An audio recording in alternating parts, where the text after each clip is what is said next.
2004년 3월 7일 한 대의 보잉 727기가 남아프리카 공화국의 란세리아 공항을 출발한다.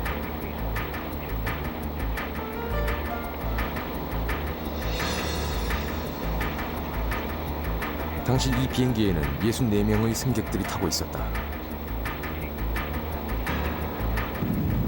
이들을 태운 비행기가 짐바브웨에 도착한 것은 오후 4시 35분. 이곳에서는 보급품만 실은 뒤 다시 이륙할 예정이었다. 그러나 짐바브웨 경찰은 이들을 전원 연행한다. 적도 기니에 대한 쿠데타 기도 혐의였다. 이 사건은 세상을 떠들썩하게 만들었다.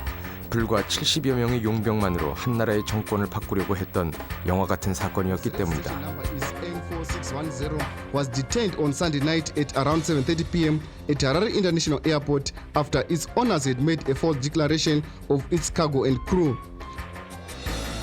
짐바브웨 정부가 영국과 미국 등 서방 정보기관들이 이들의 쿠데타 계획을 도왔다고 발표하면서 사건의 파장은 더욱 확대된다. As you know, and I mentioned it earlier, military coups in Africa have been engineered by the secret services of former colonial masters. The reason being that the former colonial masters have never wanted to lose control over their interests, over their colonial interests. And they've engineered these coups in order to destabilize the continent so that they can continue to hold control over the assets on the continent. So in the case of the mercenaries that we arrested here, we believe, and in this regard, the Minister of Home Affairs was correct, that they were aided and supported by the secret services of the United Kingdom, the CIA of the United States, and the Spanish Secret Service, and I think also the German Secret Service was there. And when you look at it, the main objective is basically to gain control over the oil resources of Equatorial Guinea. That was the reason why the military coup was attempted against the legitimate government of Equatorial Guinea. 이번 사건을 담당한 검사를 만나서 당시 상황에 대해 알아보기로 했다. Yes, this is the summary of case, the one that we read to an accused person when we charge him. So that looking at this 수사 결과 이들의 쿠데타 음모는 사실로 드러났다. So it would be contravening section 36 subsection 1E of the Immigration Act chapter 4. 그러나 짐바브웨 현행법상으로는 이것을 처벌할 방법이 없었다고 한다. 그래서 적용한 것이 이민법 위반. 3명의 승무원들만이 입국 신고를 했기 때문이다.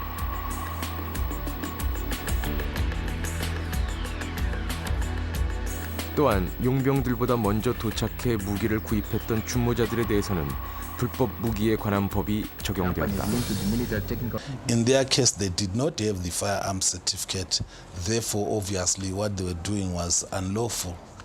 See, in this case, the way I viewed it was that it seemed to have been intended to tarnish our image as a nation. Because what do you think would have happened? How do you think the whole world, Africa especially, would have reacted if they heard that Zimbabwe was supplying firearms to mercenaries and such people who intended actually to topple another African government? So the process starts with 만약 짐바브웨에서 이들이 체포되지 않았다면 용병들의 작전은 순조롭게 진행됐을 가능성이 높다. 이들의 계획은 다음과 같았다. 2004년 3월 7일 3명의 승무원과 64명의 용병들은 남아공을 출발해 짐바브웨로 향한다. 하라레 공항에 도착한 이들은 인근의 공군기지에서 무기를 건네받은 후 곧장 적도 기니로 날아가 쿠데타를 감행할 예정이었다. 적도 기니에 도착한 이후의 시나리오도 마련되어 있었다. 사건 직후 적도 기니 경찰에 의해 체포된 무기상 닉 뒤투아의 진술서에 따르면 용병들을 태운 비행기가 적도 기니의 말라보 공항에 도착하는 시간은 3월 8일 새벽 2시 30분. 도착 직후 공항을 장악하고 이곳을 중앙기지로 이용할 예정이었다. 용병들 중 일부는 만약에 있을지 모를 군사적 저항을 막기 위해 방어선을 구축하고 나머지는 대통령 궁으로 향한다. 자비에르 장관을 납치한 후 그를 앞세워서 대통령 숙소를 습격한다. 대통령과 그의 아들, 손자까지 납치한 후 이들을 공항으로 이송시킨다. 이 모든 과정을 30분 이내에 완료시키면 새벽 3시경 새 대통령 예정자인 세베로 모토가 말리부 공항에 도착한다. 그 시점까지 응구에마가 살아있다면 그는 스페인으로 보내질 예정이었다. 이후 모토는 군대 내부에 있는 지지자들의 호의를 받으며 라디오와 텔레비전을 통해 적도 기니의 새 정권이 들어섰음을 알릴 계획이었다.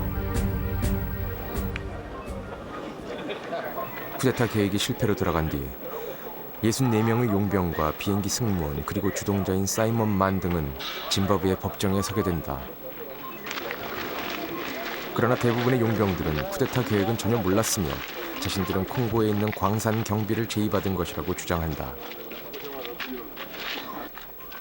결국 대부분의 용병들에게는 입국 허가를 받지 않았다는 이유로 이민법 위반 혐의만이 적용됐지만 주동자들의 경우는 좀 달랐다. 사이먼 만은 이번 쿠데타를 위해 보잉 727기를 구입하는 등 이 시점까지 드러난 가장 핵심적인 주동자였다. 그러나 그 배후는 여전히 베일에 가려진 상태였다. 그런데 재판이 진행되는 도중 사이먼 만이 아내에게 보낸 한 통의 편지가 사건의 해결을 급진전시킨다. 도움을 요청하는 내용이 담겨있는 이 편지에서 수사 담당자들은 가명일 것으로 추정되는 인물들에 주목한다. 스크래처와 스멜리, 이들이 이번 사건의 배후라고 판단한 것이다. 이 편지를 근거로 짐바브웨와 남아공 정보기관들의 조사가 시작되었고 그 결과 놀라운 사실들이 밝혀진다. 당시 남아공에 머물고 있던 대처 전 영국 수상의 아들인 마크 대처가 스크래처로 지목되어 전격 구속되었고 곧이어 쿠데타 계획의 실체가 드러나기 시작한다.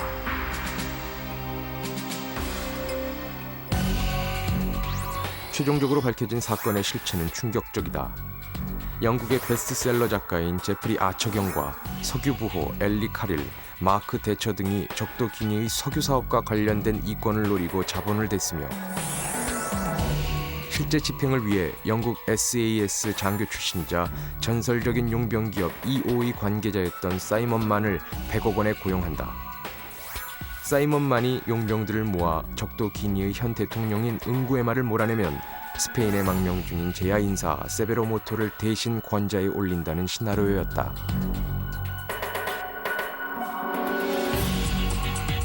결국 자신의 경제적인 이익을 노린 서방의 부도덕한 자본이 용병의 힘을 빌어서 아프리카 국가의 정권을 교체하려 한 것이다. 짐바브웨 정부는 이번 사건을 신제국주의적 침탈로 규정하고 있다.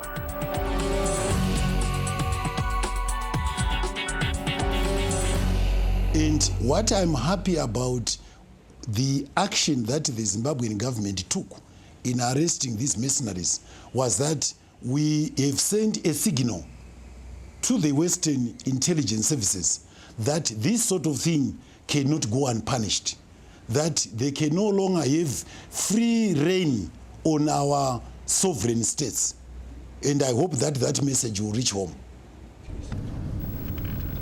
지금까지 밝혀진 선에서 사건은 일단 마무리된 상태다. 그러나 사건의 배후에 관해서는 아직도 의혹이 끊이지 않고 있다. 드러난 인물들 외에 더 큰 세력이 있다는 이야기가 관계자들의 입을 통해 흘러다니고 있었다. 이번 사건의 열쇠를 쥐고 있는 사이먼 만을 만나기 위해 현재 그가 복역 중인 교도소를 찾았다. 사이먼 만은 유죄거래, 즉 죄의 일부를 시인함으로써 형량을 줄여받은 상태로 현재 6년형을 선고받고 복역 중이다. 형기의 3분의 2를 채우면 석방될 수 있다는 짐바브웨의 법률에 따라 그는 앞으로 18개월 후면 풀려날 수 있다. 사이먼 만을 만나 카메라 앞에서의 인터뷰를 요청했지만 그는 지금 상태에서는 아무런 얘기도 해줄 수 없다고 했다. 18개월 뒤 자신이 이 나라를 벗어나면 그때 다시 보자는 말을 남기고 그는 감방으로 돌아섰다. 우리는 이 사건을 담당했던 변호사를 찾았다. 그는 쿠데타의 실제 배후가 상당히 복잡할 수 있음을 내비쳤다. For the first time, the evening prior to their departure from South Africa, they were told that this whole operation had been okayed by the South African government, by the Spanish government, by the British government and by the American government.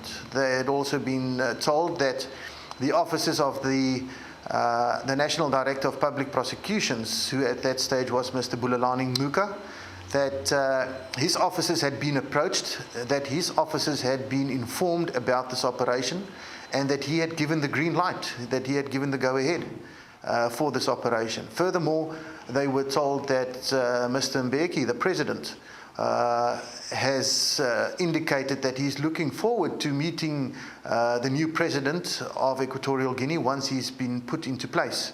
I think that the persons who initiated this coup plot and who financed this coup plot, most probably the oil concessions in Equatorial Guinea.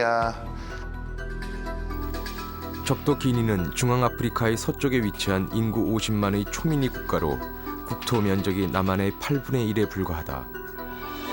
하지만 아프리카에서 세 번째로 많은 원유를 생산해 아프리카의 쿠웨이트로 불리는 산유국이다. 현 대통령인 응구에마는 무려 27년간 철권 통치를 해오면서 석유에서 나오는 막대한 수입을 자신의 일족이 독차지하도록 하고 다수 국민들을 억압하는 등 악명 높은 독재 정권이다. Basically, in Africa, a place like Equatorial Guinea, the people in Equatorial Guinea don't give a damn who's in charge of them, because anybody who sits in the palace is oppressing them anyway. So, if you replace that guy with another guy, so what? Nothing has really changed for them. You see. So Mr. A gets taken out by a coup, then Mr. B gets put in. Everybody's happy as long as they get paid, as long as they will get left alone and so on. That's basically what it's like in Africa. So in other words, what I'm saying is your target is very small. So you can use 70 people or 80 people or 90 people to take out that particular target, and that's it. That's the end of it, you see, because then you've taken charge of the country. You bring in your guy that you are that you are doing the coup for, or you're carrying out the coup for, and he gets on television or on radio or whatever and says, I'm now in charge, and everybody's happy about it, and that's it.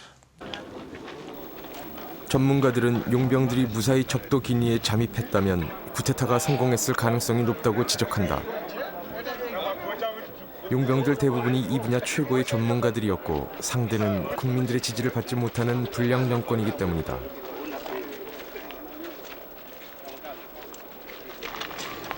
그러나 이 사건의 핵심은 한 국가를 전복할 수도 있는 군사력을 돈으로 움직일 수 있음을 보여준 것이다.